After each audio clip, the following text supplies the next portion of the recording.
বড়দের প্রণাম, ছোটদের বুক ভরা ভালোবাসা জানিয়ে একটি ছোট্ট কবিতা নিয়ে হাজির হলাম। স্বামীর বাড়ি।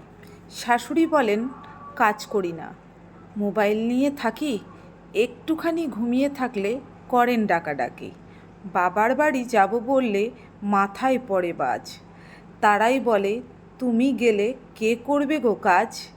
স্বামীর বাড়ি থাকবো সুখে, সুখ হলো এই বুঝি, বউ নাকি অন্য কিছু, পরিচয় আজও খুঁজি।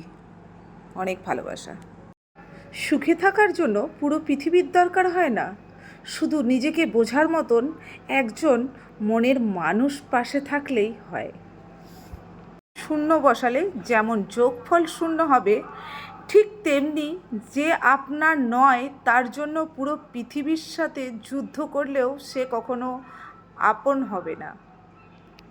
বুঝলে বন্ধুরা, দুর্বল কেউ নয়, কিছু পরিস্থিতি মানুষকে দুর্বল বানিয়ে দেয়, আর কিছু মানুষ সেই দুর্বলতার সুযোগ নিয়ে নিজেকে বাঘ ভাবতে শুরু করে। মানুষের চোখে খারাপ হতে গেলে খারাপ কাজ করার দরকার নেই, শুধু উচিত কথা বললেই মানুষের চোখে খারাপ হয়ে যাবেন। ধন্যবাদ।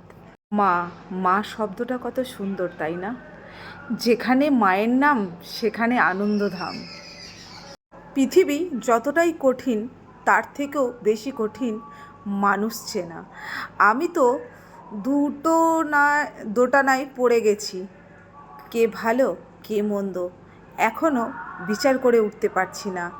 যাই হোক, সবাই ভালো থেকো, সুস্থ থেকো, সবার জন্য শুভকামনা রইল। ভালো থাকো।